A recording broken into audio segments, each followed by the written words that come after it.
Participantes 10. Ya grabamos, Ha saltado, sí. pero todavía no vamos a ver. Sí.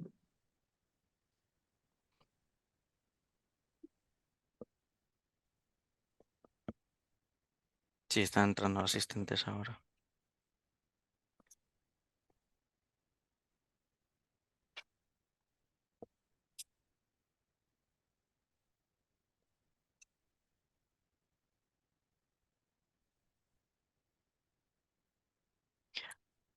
Ana, pues cuando queráis comienzo.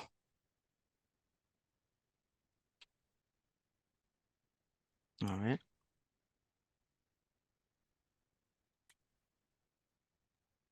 Adelante, empezamos si queréis, vale. Pedro. Perfecto, muchas gracias, Ana.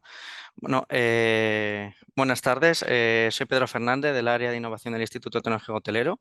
En primer lugar, quería daros la bienvenida a este webinar masterclass sobre estrategias de innovación y digitalización para el turismo en mañana, que se enmarca en el nanogrado de Turismo, Gastronomía y Hotelería 4.0 que imparte la Fundación Telefónica y la COE y en el que colaboramos desde ITH y que se encuentra disponible en la plataforma formativa de Conecta Empleo. En el webinar de hoy contaremos con la participación de Álvaro Carrillo de Albornoz, director general del Instituto Tecnológico Hotelero, un centro de innovación referente en España que se enfoca en la mejora de la competitividad del sector hotelero mediante la innovación, la tecnología y la sostenibilidad. Como comentaba Álvaro, será hoy la persona encargada de esta masterclass. Álvaro es ingeniero aeronáutico de formación y MBA por el Instituto de Empresa y compagina su labor en ITH con la dirección general de la Plataforma Tecnológica del Turismo Cintur, además de ser presidente de la asociación EAPIME, y también compagina esto con bueno, su participación como miembro en diferentes comisiones de trabajo del Consejo de Turismo de la COE y colabora también como profesor en diferentes centros y escuelas, entre ellas el Instituto de Empresa, el IE. Y antes de dar paso a su intervención, quería recordaros que tenéis habilitado un chat para preguntar y dudas, las que queréis hacer a través del chat, y se resolverán al finalizar la intervención de Álvaro. Así que sin más dilación, Álvaro, te doy paso y espero que este webinar sea de provecho para todos los que estamos aquí. Así que muchas gracias por acompañarnos. Álvaro. Muchísimas gracias, Pedro. Y también muchísimas gracias a la Fundación Telefónica COE por permitirme compartir con todos vosotros estas reflexiones. Y lo que me gustaría es que nos llevásemos después de la sesión con que os llevéis una idea y salgáis un poquito de la zona de confort. Y me doy más que por contento.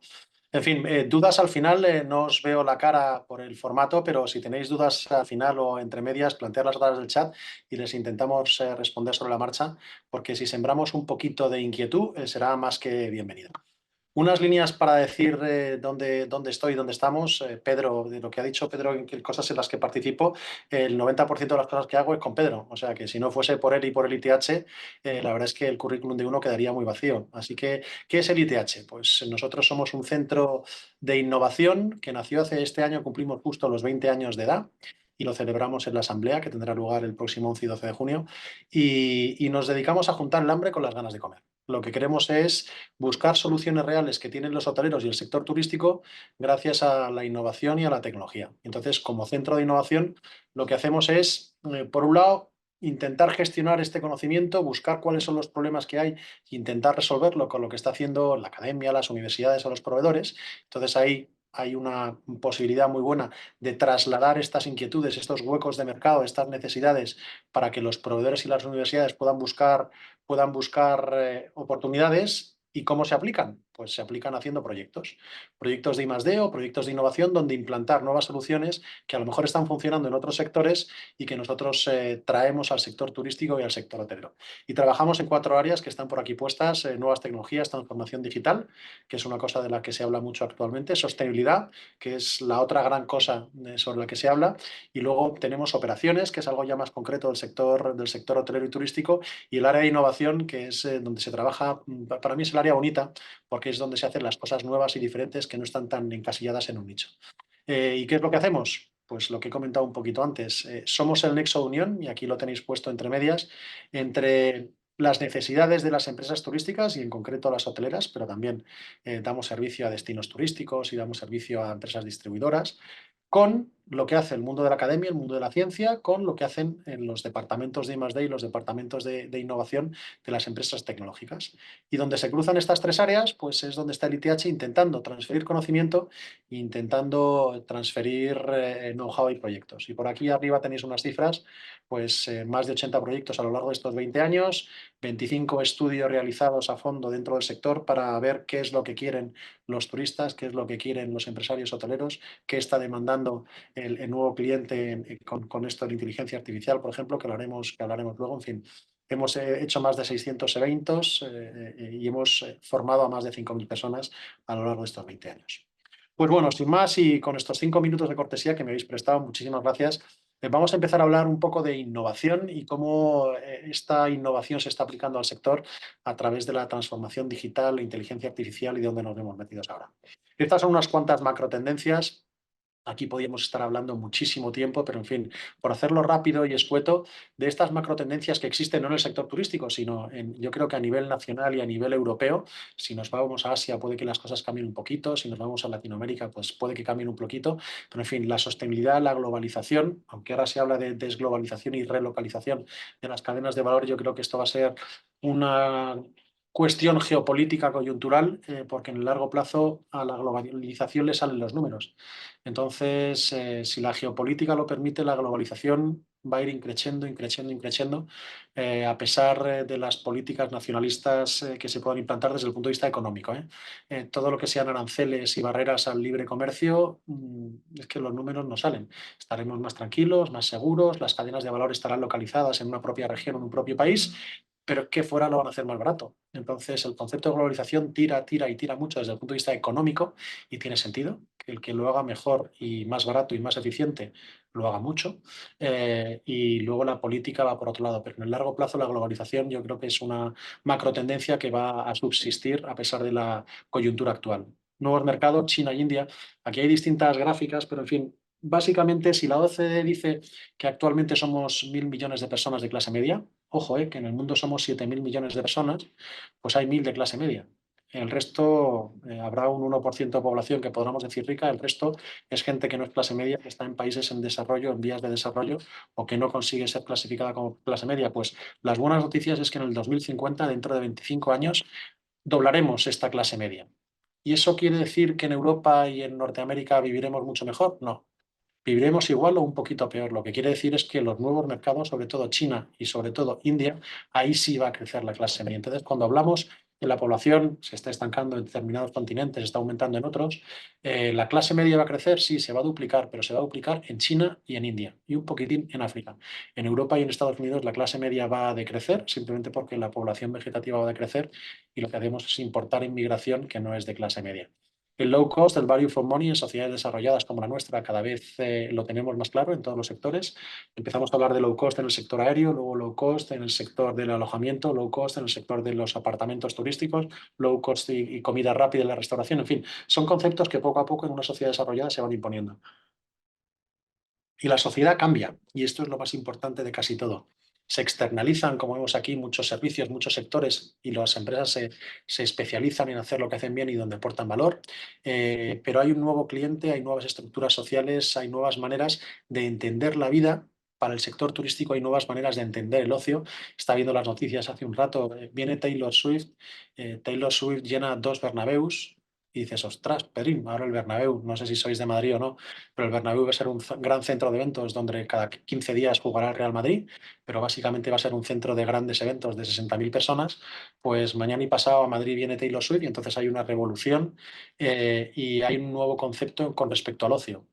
Puede que no nos podamos alquilar o comprar una casa, puede que no podamos cambiar el coche, puede que tengas que cambiar la nevera, pero te lo pienses.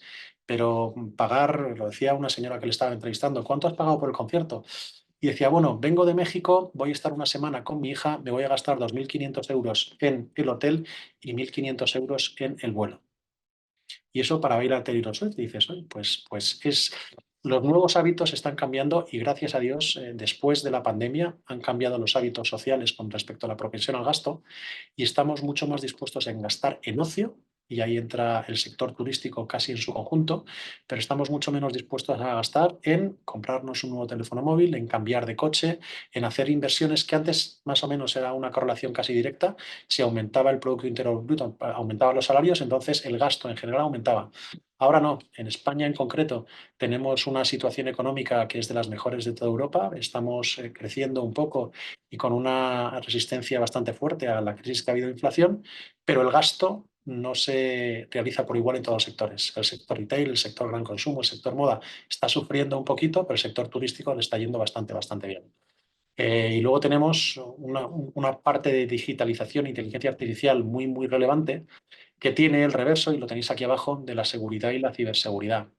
Y aquí vamos a aprender, en el ITH hacemos muchas campañas y muchos esfuerzos por hablar de seguridad y ciberseguridad, pero aquí vamos a aprender a base de tortas, porque vamos a seguir confiando. No sé la propensión que tenéis, pero a mí cuando me salen pop-ups de usted tiene que aceptar las cookies, si no acepta las cookies se le tiene que cobrar tal suplemento, yo le doy a aceptar, hasta que veo el contenido que quiero. Y si no lo veo, me cabreo. Entonces vamos a tener un problema de ciberseguridad y según avanza la inteligencia artificial cada vez va a ser más y más gordo. Las redes sociales, ahora que estamos en España en periodo de elecciones, pues que todo esto va incluso a cambiar y se está debatiendo sobre si hay que poner puertas al campo y hay que poner sordina y normas a las redes sociales y a los medios de comunicación, pero en fin, un debate eterno que nunca tiene solución y en un país democrático tiene una solución sencilla, la libertad de expresión y la libertad de información, pero en fin, es un debate yo creo que recurrente. Y de todo esto que hay aquí, al final yo creo que desde el punto de vista de qué es lo que nos afecta a nosotros, desde el punto de vista sector turístico, sector hotelero, es la sostenibilidad, porque el cliente cada vez está valorando más la sostenibilidad como un driver a la hora de tomar decisiones. Y ahora hablaremos un poquito, pero ojo, lo está valorando. Otra cosa es que el cliente sea coherente con este tipo de decisiones. Y luego el otro gran ámbito es la digitalización y la inteligencia artificial. Y de esto hablaremos bastante al final. Y todo esto a través de una palanca que es la innovación. Entonces, yo creo que de todas estas macro tendencias, las que más nos van a afectar al sector hotelero y al sector turístico es la sostenibilidad. Bueno, nos van a afectar y nos están afectando. Y luego en la parte de digitalización y transformación digital, inteligencia artificial, porque estas dos están cambiando al cliente. Y si el cliente cambia, nosotros como empresarios lo que tenemos que hacer es seguir al cliente a donde va e intentar hacer un poquito de wow. Pues vamos a ver ahora, si queréis, unos ejemplos de grandes innovaciones en el sector turístico. Estos son algunos que hemos querido destacar desde el ITH, pero que yo creo que son significativos. La primera habitación con baño en un hotel fue el Hotel Ritz en París. El señor Ritz, allá por finales del siglo XIX, quiso abrir un hotel que lo tuviese todo. Y además de tener baño en la habitación, también tenía teléfono y también tenía restaurante. Tenía teléfono en la habitación y tenía restaurante. Entonces, ¿por qué en el siglo XIX, en las posadas, en los albergues, no había habitación, no había baño en la habitación? Porque es que en las casas no había baños en las casas. Los baños eran comunes y estaban fuera. Entonces, claro, tú le ibas a dar algo a un cliente que no te iba a demandar porque en su casa no lo tenía. Entonces era como, ostras, y esto de tener un baño en la habitación y cómo se limpia y qué es lo que hay que hacer. La gente como mucho tenía orinales y por mucho que digamos que en Europa las ciudades eran fantásticas, no sé si hay algún sevillano, pero que me disculpen los sevillanos, pero qué bonito Sevilla que huele a azahar, pero en fin, si te vas por la Plaza de los Naranjos, lo que huele es a caballo y a pies de caballo. Pues en las ciudades europeas del siglo XVII, del siglo XVIII y del siglo XIX, lo que olía era letrina, porque hasta que hubo alcantarillados, pues la gente hacía sus necesidades donde podía y luego las tiraba por la ventana. Pues el señor Ritz en el siglo XIX, a finales del XIX, ya puso un baño en una habitación y eso fue una gran innovación que a partir de ahí le fueron copiando el resto de establecimientos alojativos, hoteles que querían dar servicio a ese tipo de personas que demandaban este tipo de servicios, que en principio era la clase alta o la clase muy alta. Y el primer desayuno buffet, que para esto también hay muchísimas anécdotas. Vosotros, si sois jóvenes, no os acordaréis porque siempre que fuisteis a un hotel había un buffet, pero yo cuando era joven iba a un hotel, o yo me acuerdo la primera vez que fui a un restaurante que era un buffet libre. Y eso fue fantástico para mí. Pues este concepto se puso en marcha por primera vez en el año 1946 en el Hotel Las Vegas, que es un gran destino innovador para hacer este tipo de cosas. ¿Y por qué tenía sentido? Porque después de la Segunda Guerra Mundial había carestía de mano de obra, había mucha mano de obra masculina que había fallecido o que tenía problemas y estaba inválida después de la Segunda Guerra Mundial. Las mujeres se habían incorporado en el periodo de guerra a la fabricación en Estados Unidos, pero luego después del periodo de guerra, una vez que acabó la guerra, volvieron, entre comillas, un poco a ser amas de casa y había déficit de mano de obra, la mano de obra se encareció. Pues llegó un momento en el que fue más barato tirar comida, que en este caso es plantear el servicio como un buffet, que tirar el tiempo de los camareros, que era el servicio en mesa. Y cuando las dos curvas se cruzaron y fue más barato tirar comida que tirar el tiempo de los camareros, después de la Segunda Guerra Mundial el tiempo de los camareros se encareció, se encareció, se encareció y la comida después de la guerra volvió a un precio razonable. Entonces, cuando las dos curvas se cruzaron, los números salieron. Era más barato tirar comida que tirar el tiempo de los camareros. Y aquí se le preguntó al cliente con esta prueba piloto. ¿El cliente qué es lo que quiere?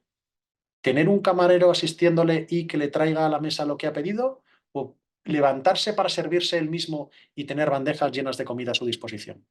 Y en este caso coincidieron las dos cosas, que económicamente era más rentable tirar comida que tirar el tiempo de los camareros y al cliente le parecía un servicio mejor el tener fuentes de comida a su disposición en vez de un camarero tomando notas. Como las dos cosas coincidieron, lo que en costes le venía bien al empresario con lo que al cliente le venía bien desde el punto de vista de servicio, entonces fue una buena práctica, una innovación que tuvo éxito y sentido en aquel momento. Y a partir de aquí dices, joder, pues si el desayuno buffet funciona, el low cost también tiene que funcionar. La primera compañía aérea low cost fue Pacific Southwest, que no es la Southwest Airlines que conocéis todos ahora, que es el año 1949. Después de la Segunda Guerra Mundial, lo llevamos a volar punto a punto entre distintos estados y en Estados Unidos. Por temas regulatorios, como no había libertad de vuelo entre distintos estados, los números no salían porque no podían conseguir los suficientes slots volando punto a punto entre distintos estados. Era caro por temas regulatorios y hasta el año 1979, que tuvieron que pasar 30 años, hasta 1979, que en Estados Unidos sí que liberalizaron los vuelos entre distintos estados, ahí ya sí que Southwest, no Pacific, sino Southwest Airlines, tuvo sentido y a partir de ahí los números pudieron salir y tuvieron economías de escala. Esto fue en el 79. 49 el modelo se puso en marcha. No funcionó, no funcionó, no funcionó, pero lo siguieron intentando 30 años. A los 30 años funcionó en Estados Unidos. Pues tuvo que ser hasta el año 97, casi 20 años después, cuando desde el punto de vista de regulación cambiaron la regulación en Europa y en el 97 es cuando todas las compañías low cost europeas, Ryanair and Company, Ryanair, Vueling, tuvieron éxito y pudieron volar teniendo libertad entre estados para conseguir los slots. Entonces, la innovación va por un lado, pero luego por temas regulatorios, porque el cliente no lo ve o lo que sea, hay que ver cuándo tiene sentido desde el punto de vista empresarial. El primer todo incluido, en este caso sí, para el sector hotelero, sí que fue en Palma de Mallorca en 1950. La posguerra sí que fue un buen caldo de cultivo para conseguir grandes innovaciones en el sector empresarial. Y en este caso, la única pena es que fue un club francés, Club Mediterráneo, una empresa francesa, la que lo puso en marcha en 1950. La típica pulserita. Y a partir de ahí, para determinados destinos, en determinados servicios y modelos, pues ha tenido éxito el todo incluido, que yo creo que es una tendencia que en función del destino que tengas, vacacionales obviamente, pero en función del destino, tiene más o tiene menos sentido. Y la primera cadena low cost, y antes hemos hablado del aéreo, la primera cadena hotel low cost fue Travelodge en el año 56 en el Reino Unido, y aquí como en todo. En el norte de Europa, en Reino Unido, en Alemania, en Francia han tenido éxito. Pues, la cadena Accor con los Etap Hotel, Fórmula 1 y demás ha tenido mucho éxito en Europa. En España ha tenido un poquito de éxito, pero no demasiado. Funcionan bien, pero no han tenido la expansión que han tenido en otros sectores. Aquí tenemos una hotelería independiente muy buena y muy competitiva. Entonces, desde el punto de vista cadena, cuesta. Tienen hueco, pero cuesta que se expanda y por eso en España no son tan conocidas las cadenas low cost, mientras que en el resto de Europa sí que lo son.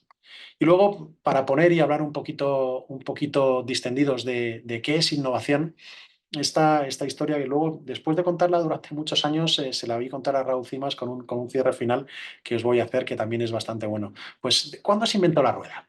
Pues podemos discutir, pero en fin, si os vais a Wikipedia, 3.000, 4.000 años antes de Cristo y tal, se inventó la rueda, que es curioso también porque la rueda se inventó en Mesopotamia y a partir de ahí la desarrollamos en toda Europa y daría para hablar otros 10 minutos de que la rueda en América, cuando llegaron los europeos a América en el siglo XV, la rueda existía.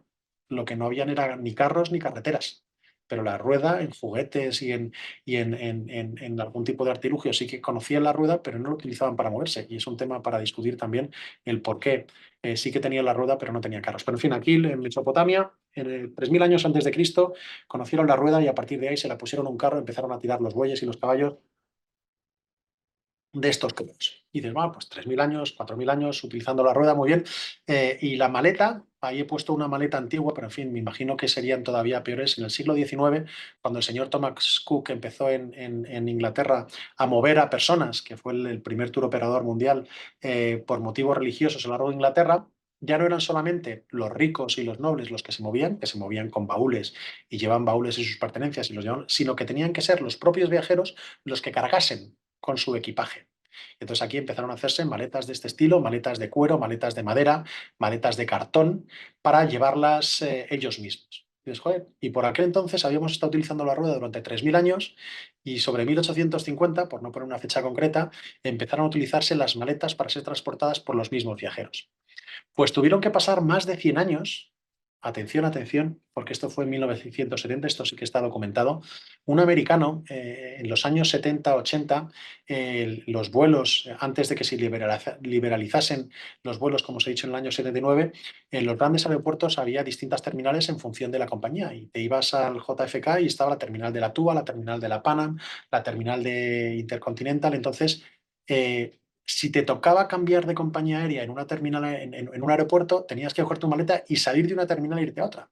Y esto, cuando le pasó unas cuantas veces a un americano en los años 70, dijo, joder, yo estoy hasta las narices de cargar con mi maleta, entonces voy a poner una maleta con ruedas.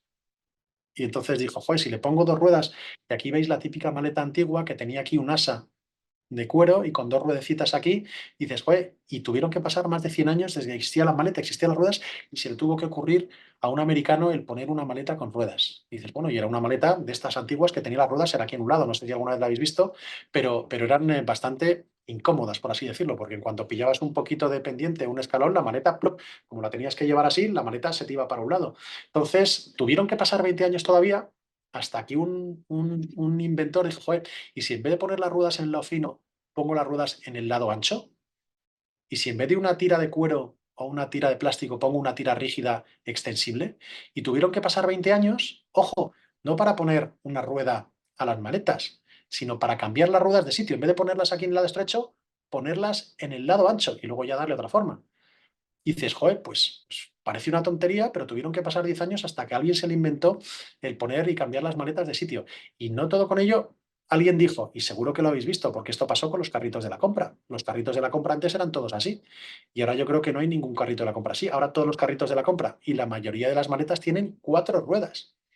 Atención, que pasar de 2 a 4 ruedas. Pues tuvieron que pasar 10 años hasta que alguien se le pasase por la cabeza y luego ser capaz de comercializarlo. Entonces tú dices, joder, con esto de la innovación en el sector del transporte, maletas, ruedas, ¿está todo inventado?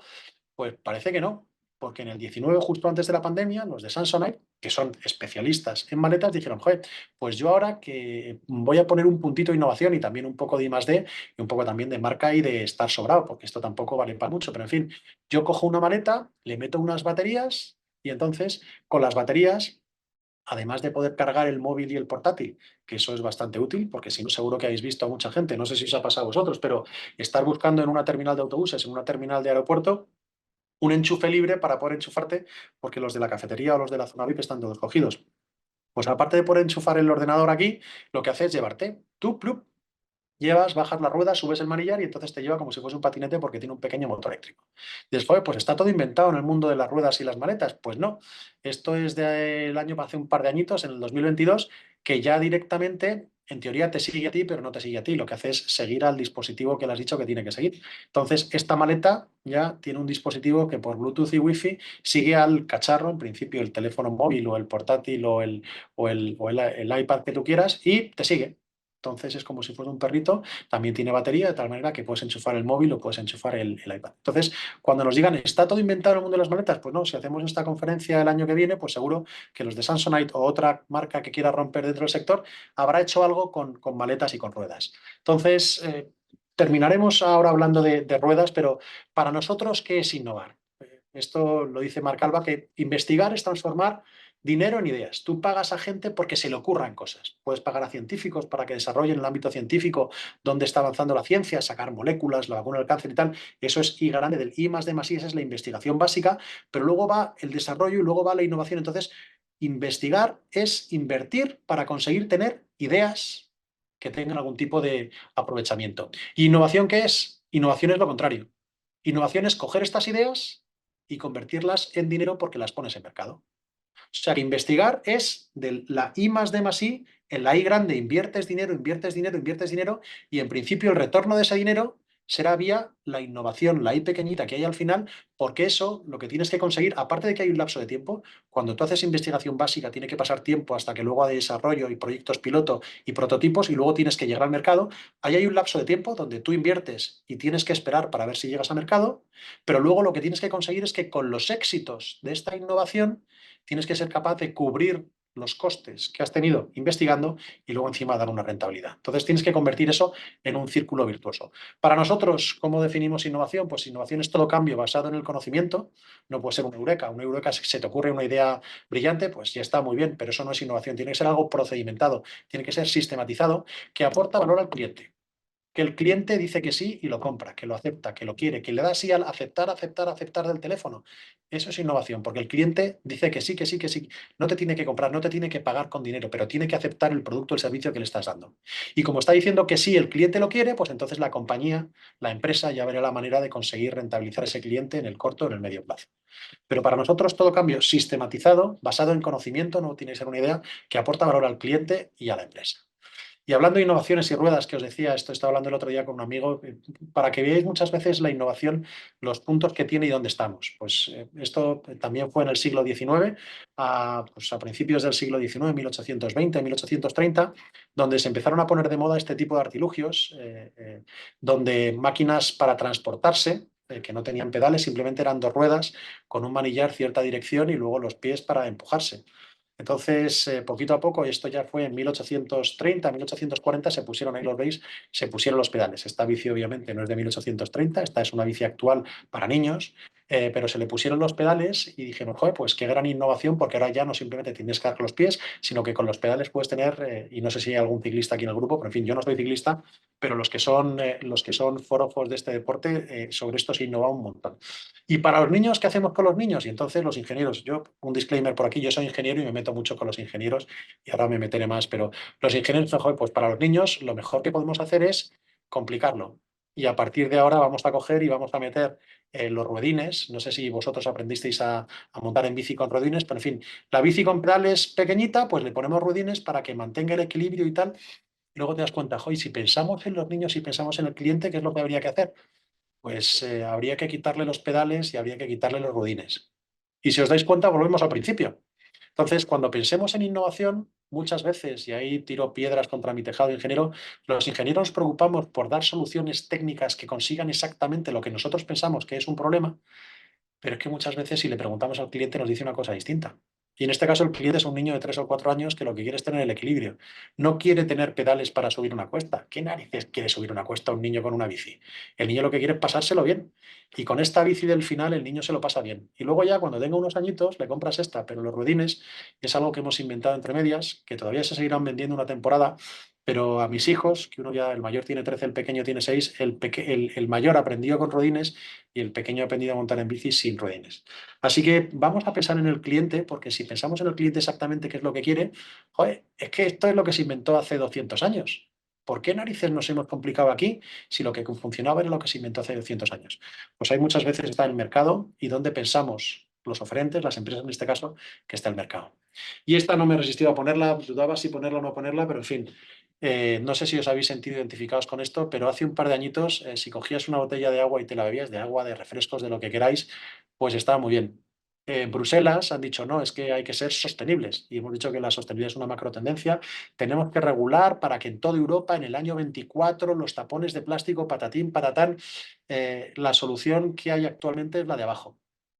Vosotros como cliente, y seguro que lo habéis sufrido, valorar si efectivamente tenemos que ser sostenibles, tenemos que reducir el consumo de plásticos y esta es la solución que tenemos y pensar si esta solución que hay encima de la mesa actualmente, vía regulación impuesta, es la solución correcta o no.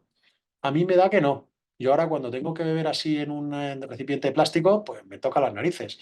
Puede que me acabe acostumbrando, pero me da que esta no es una situación definitiva de mercado con respecto a las botellas de plástico, y de hecho puede que sea una de las causas por las que las botellas de plástico cada vez se empiecen a utilizar menos. Pero en fin, ¿esto es innovación? Pues desde luego esta innovación está pensada en Bruselas, pero no está pensada en el cliente final. Está pensando en la sostenibilidad, en la reducción del consumo de plásticos, en la sostenibilidad de determinado tipo de envases, pero si el cliente es el que sale en la foto, yo creo que el cliente no está muy contento con la solución que se lo da. Pero en fin, sobre esto hay mucho que discutir y podríamos hablar un montón. Y aquí os voy a plantear, y me da rabia que esto sea una pregunta retórica, pero vamos a ver si somos innovadores. Me imagino que esta página os sonará de algo, es la página de Google que sale cuando te metes en un PC en una página de Google. Sale esto. Me imagino que todos vosotros, aunque seáis muy millennials, os metéis en Google y buscáis cosas. Y entonces, si te metes en el proceso canónico de Google, te metes en el buscador de Google, plip, te sale, y esta es de las páginas más exitosas. Yo no sé si es la página más vista del mundo en Internet, pero si no es la más, es la que es una del top 5. Y entonces te sale una cajita, el nombre Google, en distintos colorines y cambiando de imágenes y tal, una casilla en blanco, que la tenéis muy clarita para poner lo que queráis, y luego abajo te salen dos cosas: buscar con Google y voy a tener suerte. Lo que hacemos el 99,9% de los mortales, una vez que pones lo que quieras, le das a Enter. Pero si te das cuenta, esta página es la página más sencilla, yo creo, que existe desde el punto de vista de experiencia de usuario, es fantástica. No hay nada que hacer. Pones lo que quieras y para Google tienes dos opciones. Le das a buscar en Google o Enter, o le das a voy a tener suerte. La página que más habéis utilizado en vuestra vida en Internet solamente puede hacer dos cosas: dar al botón izquierdo, buscar con Google, o dar al botón derecho, voy a tener suerte, hago una Vilaki. ¿Alguna vez en vuestra vida habéis dado al botón de voy a tener suerte? Y me da rabia que no estéis conectados online para preguntarlo en real. Porque es que cuando esto lo cuentas en voz alta dices el 90%, siempre hay gente que da al botón derecho, pero el 90% de la gente, en una página que he utilizado decenas de veces todos los días cuando he estado trabajando en una oficina, solamente puedo hacer dos cosas, y de las dos cosas nunca ha hecho una de ellas. Entonces, esto que nos sirva de reflexión cuando pensamos, somos innovadores, sí, tenemos que hacer un curso ahora de inteligencia artificial y tenemos que aprovechar para que bla, bla, bla. Ojo, que es que el manual de usuario de Google te dice dos cosas: metes lo que quieras, le das a la opción 1, buscar en Google o Enter, y 2, le das a voy a tener suerte. Y ya está, ahí se acaba la formación de Google. Pero es que no hemos dado nunca al segundo botón. Entonces, cuando pensemos en voy a ser innovador, voy a cambiar, pensar si realmente lo somos, porque a partir de ahora vamos a ver unos cuantos ejemplos sobre lo innovadores que somos o cómo podemos avanzar en esto de la innovación, y muchas veces dices, joder, es que estamos predicando en casa, ¿cómo es? En casa del herrero, cuchillo de palo, ¿no? Por decir al final, si das a voy a tener suerte, lo que hace es llevarte directamente al primer enlace que sale por búsqueda orgánica. Entonces, en vez de salirte el listado con los patrocinados y luego ya en la búsqueda SEO, lo que te sale, si das a voy a tener suerte, directamente te lleva al primer resultado de búsqueda orgánica. Vale, pues para que veáis, y esto es solamente un ejemplo de realmente si somos innovadores, si somos inquietos, si queremos salir de nuestra zona de confort o no queremos. Y para esto hace falta cambiar la cultura empresarial y la cultura personal. ¿Por qué? Porque cuando innovamos, lo que queremos es cambiar. Y si os acordáis, es todo cambio basado en el conocimiento. Entonces, claro, como queremos cambiar las cosas, estamos haciendo las cosas de manera distinta, entonces estamos asumiendo un riesgo. Entonces, cuando innovamos, y esto es lo complicado muchas veces, cuando vas a un comité de dirección y estás planteando un proyecto de innovación, te están poniendo a competir con otros proyectos que tienen una rentabilidad clara. Si estás invirtiendo en inmobiliarios, si estás invirtiendo en comprar una empresa, oye, mira, esto tiene esta inversión, el retorno es este, el payback es este otro, la rentabilidad es esta, el ROI, el ROAL, como lo quieras medir. Pero si estás en un proyecto de innovación, hay un riesgo de fracaso, porque estás haciendo algo distinto, algo nuevo, que puede tener una innovación, un cambio técnico, y que puede funcionar o no puede funcionar. Entonces, cuando te metes a intentar promover o sacar por adelante un proyecto de innovación, tienes que tener en cuenta, y sobre todo tienes que saber transmitir al comité de dirección o al comité de la empresa, que estás asumiendo un riesgo de innovación que es un riesgo técnico, porque es que es algo distinto, diferente, nuevo. Y ese riesgo no se tiene que valorar igual que se valoran los riesgos financieros que puede tener determinada inversión, o que puedas tener en cuanto a la amortización o al tipo de cambio, lo que sea. Y por eso aquí dos aproximaciones a la cultura empresarial anglosajona y a la cultura empresarial latina. Cuando hablas con los americanos, con Yupilandia en los países, en California y demás, no, comete tus propios errores, falla rápido, falla barato, falla bien y aprende, pon los errores en tu currículum para que luego se vea que te has podido levantar. Lo importante es saber levantarte de los fracasos de un fracaso se aprende 1000 veces más que de un éxito. Eso está muy bien, pero en el mundo latino, al menos en España, no es comete tus propios errores. Lo que aquí decimos muchas veces es cómete tus propios errores. Sube tú que a mí me da la risa. Oye, que es que este fallo de aquí, ¿quién se lo come? Porque es que yo no pienso poner en mi currículum que es que sí, y a mí me da cierta cosa. No, yo levanté una startup, levanté 10 millones de euros, quemamos los 10 millones de inversión y luego no pudo ser, pero me dio tiempo a... Oye, cuando la gente habla de quemar dinero cuando hace una startup, a mí me da cierta cosa porque es que es dinero. Entonces, ojo con este cambio cultural, porque muchas veces los innovadores los emprendedores tienen un lenguaje y tienen una manera de aproximarse al mercado que no tiene nada que ver con los comités de inversión o con los financiadores. Y para eso, a ver si se ve bien ahora, voy a poneros un vídeo sobre innovación y cómo discutir sobre innovación en un proyecto un poco antiguo, pero que tiene que ver con la rueda. Decirme si se ve bien, por favor, y sobre todo si se escucha. Thank you for your time and welcome to our focus group. Today we're going to show you an idea and ask for your opinion. This is called a wheel. Now, according to its developers, it'll change the way we work and live. Why? Because it rolls. En vez de la rueda, pensar que es la inteligencia It artificial. can also be added to wagons to make moving a heavy load easier. Your opinions? Opiniones sobre la rueda. La rueda, una rueda que rueda. Rolls. That means it could roll away and get lost, right? Or it could roll over your foot. The round shape that serves it's very feminine. I can't imagine any caveman wanting to be seen with that. I wouldn't. No. This maybe go back this thing. Sounds very complicated. An easier version. You know what? Have it in square. No square.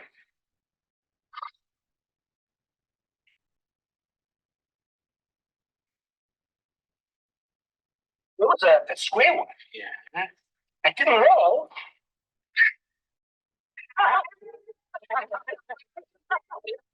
Then maybe I would think about my one. You guys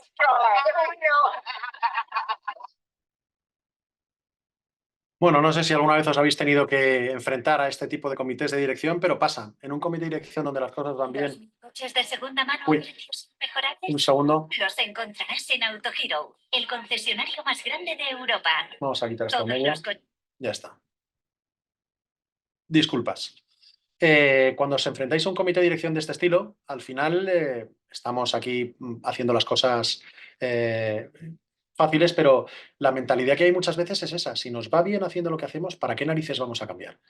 Pues tenemos que cambiar porque nos tenemos, ya lo vemos, ¿para qué innovar? Para crecer, para mejorar la rentabilidad, ¿vale? Para adaptar nuestra oferta a las necesidades del mercado, pero sobre todo, ¿para qué innovar?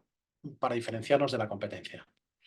Si queremos competir en costes, perfecto, podemos competir en costes, pero hay grandes industrias que están compitiendo en costes. Ahí tenemos un solo indicador, que es el precio. Y el cliente va a precio. Y si somos capaces de conseguir el mejor precio, vamos bien, pero el cliente solamente mira el precio. Y si nos diferenciamos, tendremos 1000 maneras distintas de buscar un indicador para diferenciarnos.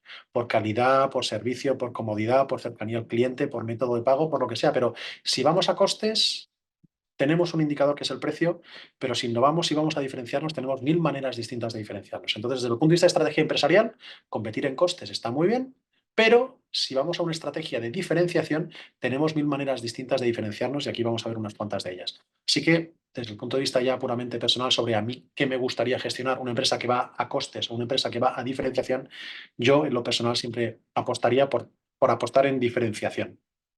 Y aquí tenemos ejemplos de estrategias de diferenciación, en este caso la cadena Casual Hoteles, y tenemos hoteles que están tematizados. De hecho, Juan Carlos San Juan, el CEO y fundador, pregunta a sus clientes y a los que están en el club de fidelización cuando abren un nuevo hotel: oye, este hotel que vamos a abrir en Málaga, ¿cómo queréis que sea? Y en Málaga es el Hotel del Mar. ¿Y por qué? Porque decidieron sus clientes del club de fidelización que tenía que ser el Hotel del Mar, y el que abrimos del Mar, no del Mar. Oye, sería otra buena opción, el Hotel del Mar. Y el que abremos en San Sebastián, pues tiene que ser el Hotel del Sur. Y entonces va tematizando los hoteles, y tú cuando vas al Hotel Casual del Mar en Málaga, sabes que te vas a encontrar el hotel tematizado como el Hotel del Mar. Y vas al de Sevilla, pues es el de las letras. Y si vas al de Madrid, es el del teatro. Y están tematizados con vinilos, tienen además un buen servicio, tratan muy bien al cliente, se preocupan de que haya, son pet friendly. O sea, ya se diferencian en un montón de cosas. Pero desde el punto de vista de posicionamiento como hotel, son hoteles de 3, 4 estrellas, no son hoteles de gran lujo, pero consiguen su huequito porque se diferencian en cuanto a la tematización y en cuanto al servicio que dan. Una tematización o una búsqueda de nicho más concreta es la cadena B&B, que es francesa, y aquí están haciendo un gran trabajo en España, porque ellos llaman, no es low cost, es smart cost. Son hoteles IKEA muy céntricos. Antes tenían una aproximación totalmente distinta a las afueras de las ciudades para ser hoteles low cost para gente de negocios, y se han dado cuenta que son mucho más rentables desde el punto de vista de ponerse en el centro de las ciudades para que no tengan que coger transporte público sus clientes, e intentar dar el mejor servicio al mejor precio, porque Hoteles IKEA, con el personal justo y necesario para dar un gran servicio, pero ni uno más, y con el servicio básico para hacer lo que ellos dicen que es el Smart Sleep, el Economic Chic. Y lo consiguen porque están funcionando, al menos en España, están funcionando muy bien. Y luego nos vamos al otro segmento de mercado, Palladium, con el Hotel Ushuaia en Ibiza, por ejemplo, el Hard Rock en Tenerife, o el Hard Rock que también tienen. Entonces aquí se posicionan totalmente en el ámbito contrario. Vamos a hacer algo totalmente diferente a lo que existe. Y lo han conseguido. El Hotel Ushuaia es un hotel destino en sí mismo, y el Hard Rock es otro hotel marca que también están gestionando muy bien en Tenerife y en Ibiza. Y si nos vamos ya a hacer cosas distintas, pues el Hotel Aloft, por ejemplo, en Estados Unidos, la cadena Aloft ya empezó a meter, y esto es de hace 2 o 3 años, justo en la pandemia, a meter robots para dar determinado tipo de servicios. Nosotros lo hicimos en el Only You Atocha, y también lo hicimos en el hotel Jardines de Sabatini en Madrid para hacer reconocimiento facial o para meter robots.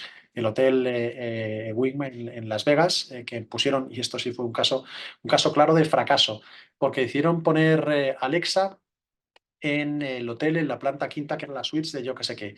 Tú dices, si es que el dicho es what happens in Vegas, stays in Vegas. Lo que haces en Las Vegas se queda allí. Pues en este caso, como tenía Alexa en las habitaciones, what happens in Vegas se iba a la nube de Amazon y lo grababan.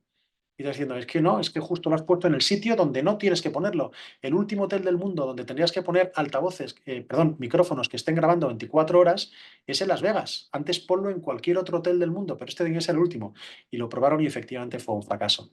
Cosas para hacer distintas, diferentes. Sublimotion, que está enfrente del hotel Ushuaia, enfrente del Hard Rock de Ibiza. Es una experiencia, yo creo que eran 1.800 euros por cubierto, 12 comensales, con una experiencia sensorial y gastronómica total, inmersiva, de unas cuantas horas. Lo pagas, pero sigue funcionando, con un chef de renombre como Paco Roncero, y con una experiencia envolvente, con aromaterapia, con temas visuales, con temas olfativos, y luego la degustación del menú. Entonces, la gente está dispuesta a pagar ese tipo de precio por ese tipo de experiencia, porque ya no es un menú, y parece ser que sí, pero en fin, se diferencian y se anuncian como son el restaurante más caro del mundo en cuanto a menú. Y aquí ya distintas cosas que hemos hecho en el ITH, como por ejemplo las habitaciones con tecnología inmersiva en hoteles, y esto se hizo en los hoteles Catalonia y lo teníamos en Fiturtech, con la impresora que vemos a la derecha para imprimir. En este caso podía imprimir amenities para piezas, y estaba imprimiendo chocolate, estaba imprimiendo las marcas de las empresas que iban a hacer algún tipo de evento en los hoteles, pues te las imprimía directamente en chocolate para luego poder servidas o como algún detalle directamente en los menús con la comida. Hacíamos reconocimiento facial, como os dijimos, con Jardines de Sabatini, para temas no de clientes, sino para temas internos del fichaje de empleados. Ahora hay regulación al respecto desde el punto de vista de inteligencia artificial en la Unión Europea, entonces yo creo que estas cosas no sé si van a poder hacer en el futuro, pero la tecnología está y funciona, porque a mí me ficharon sea, yo me puse delante del espejo sin haber estado nunca antes por allí, en este caso era la compañía Altran la que tenía el software detrás, y me dijo que al 99,9% usted es Álvaro Carrillo, que ha hecho esto, y me sacó el perfil de LinkedIn, porque hemos tenido imágenes en las que comprobar la imagen que está delante del espejo en LinkedIn, en Facebook, en no sé cuántos, y al 99,9% en estas fuentes públicas reconocemos que usted es Pepito. Y dices, ostras, Pedro, pues esto sí que funciona, y esto era hace años, pero en fin, se está avanzando un montón con respecto a poder diferenciarte utilizando la tecnología y utilizando ahora temas relevantes. Un ejemplo de código QR que no voy a ver porque vamos un poco avanzados. Y sostenibilidad. Aquí podemos hacer un montón. No nos vamos a entrar, pero en sostenibilidad el momento es ahora. Hemos tenido un pico de costes con la guerra de Ucrania y los incrementos de los precios del gas y de la electricidad. Todos los hoteleros y los empresarios en general se han preocupado mucho por los costes de electricidad, los costes de gas, los costes de petróleo. Ahora esto parece que está estancado, pero al menos nos hemos dado cuenta de que podemos ahorrar un montón de pasta ahorrando energía. Entonces, desde el punto de vista de empresarios, nos interesa conocer qué es lo que podemos hacer para ahorrar energía sin perder confort. Pero es que al cliente cada vez el tema de la sostenibilidad, y si os acordáis al principio, la sostenibilidad le está preocupando más. Entonces, dentro de poco, si no decimos y hacemos cosas sostenibles en nuestro hotel para que nuestro hotel merezca la pena ser vivido como una experiencia sostenible, el cliente va a empezar a detectar cierto rechazo. Entonces, tenemos que hacer, no solamente decir, sino que tenemos que hacer proyectos y prácticas para que el hotel y la experiencia en hotel sea sostenible de cabo a rabo. Lo podemos llamar eficiencia energética, economía circular, turismo regenerativo, generativo, como queramos, pero tenemos que ponernos las pilas porque ahora nos diferencia. Y por eso estamos hablando de diferenciarnos ahora en sostenibilidad. Pero dentro de poco será obligatorio por ley y el cliente rechazará aquellos hoteles que no lo sean. Entonces, si estáis haciendo cosas en eficiencia energética, en economía circular, en reciclaje, en residuos, poneros las pilas ya porque esto es un must que tenemos que tener todos enfrente. ¿Qué es lo que pasa? Un tema de destinos turísticos inteligentes, donde ahora no solamente están las empresas, sino también los destinos, para empezar a avanzar en el tema de la sostenibilidad y la transformación digital, pero lo voy a pasar por encima porque si no nos vamos de tiempo. Los destinos turísticos inteligentes se mueven en 5 ejes. La parte de gobernanza, que en principio las empresas nos toca poco, pero sí que habla de sostenibilidad, de accesibilidad, que es muy importante, pero es como el patito feo de todas las iniciativas, nunca le hacemos demasiado caso, desgraciadamente, de innovación y las herramientas tecnológicas. Entonces, en la parte empresarial, pensar que no estáis solos, sino que desde el punto de vista de destinos también están gestionando y España aquí somos líderes con el concepto de destinos turísticos inteligentes.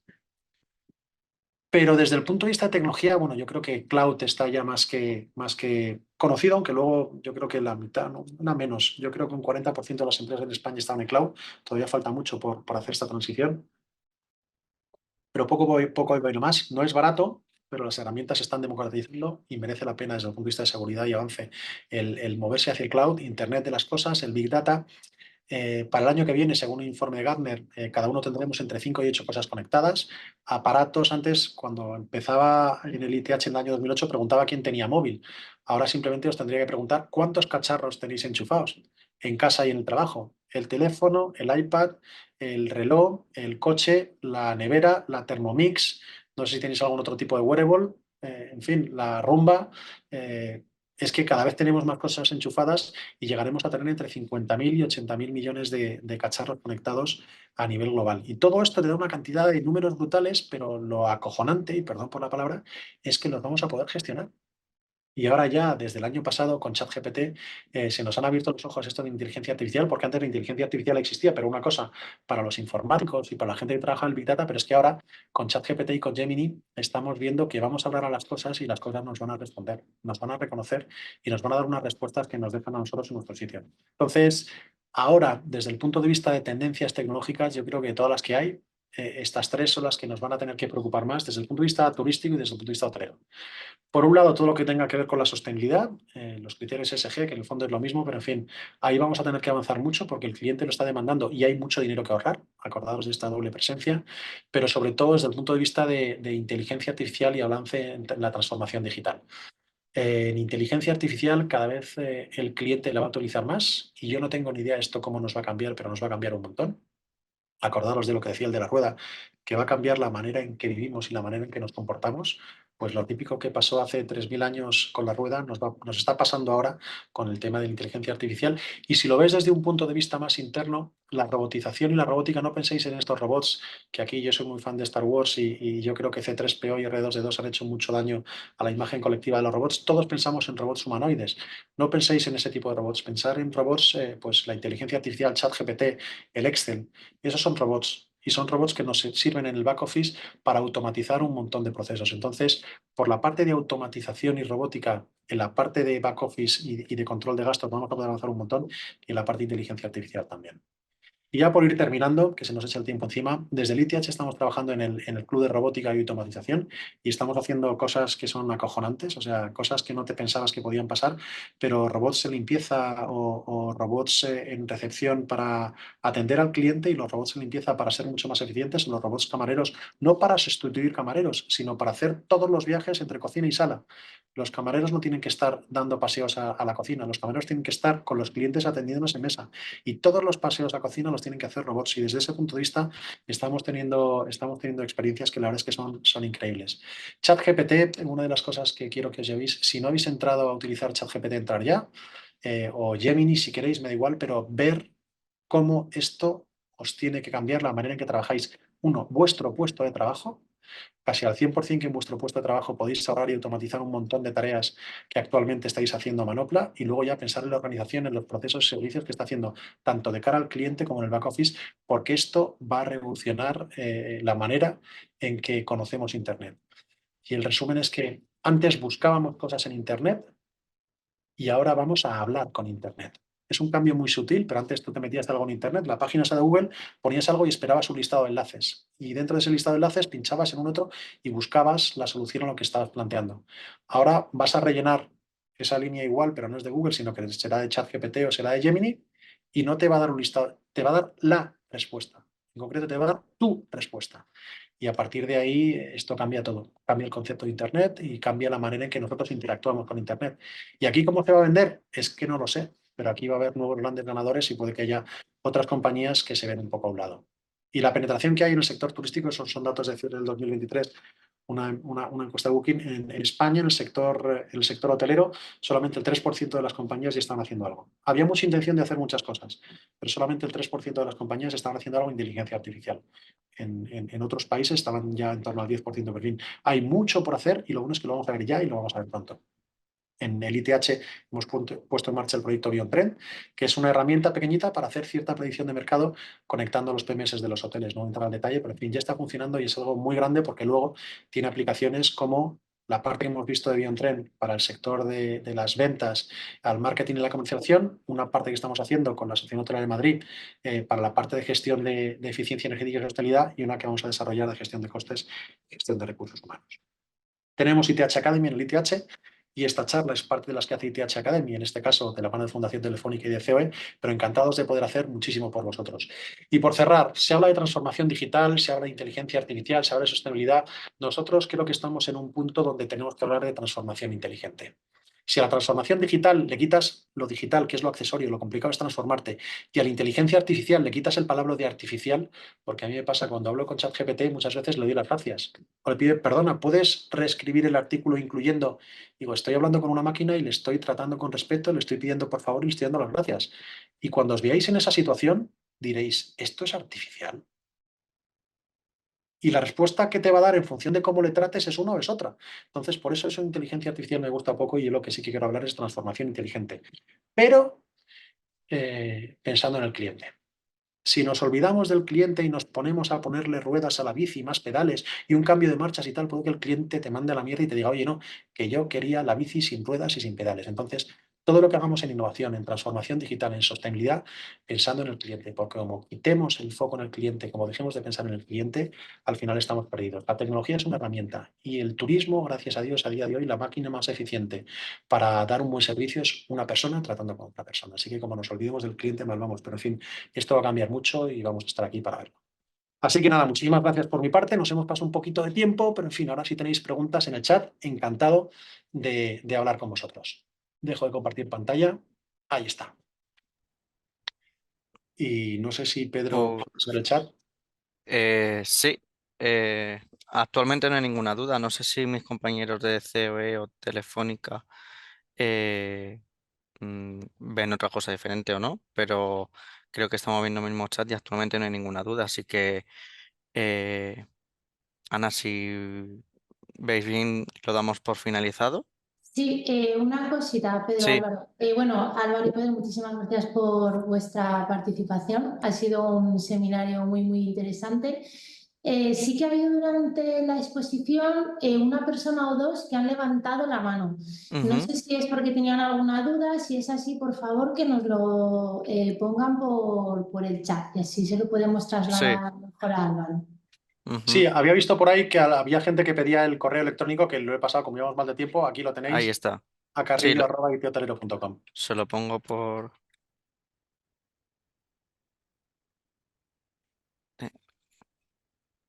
Y ya una duda que tenéis, ya que hemos acabado, mira, por aquí sale el chat. ¿Cuántos habéis dado al botón derecho de cuando pones en Google, pones un comentario? ¿Cuántos habéis dado al botón derecho de voy a tener suerte? Y esto ya es cotilleo, no es. A ver, No sé si nadie dice nada, no sé si es que no. sí, se ve que no. Bene. Sí. Oye, no, pues Yo será lo he solamente. probado por primera vez ahora, Álvaro, mientras lo comentabas, por comprobar que Bien. salía. Pero sí, nunca lo había utilizado. Pues pensar muy bien, si somos innovadores y pensamos, si estáis en esta charla es porque sois algo innovadores, pues pensar si realmente somos innovadores o no, porque salir de la zona de confort es complicado. Y ahora esto es Google, que solo tiene dos botones. Cuando empecemos a recibir cursos de inteligencia artificial, si no los habéis recibido ya, pensar qué es lo que se puede hacer. Es que el mundo es infinito, así que lo que hay que hacer es dar ese pasito y perder el miedo a innovar y sobre todo convencer a los demás de que innovar es algo que merece la pena. Pues muy bien.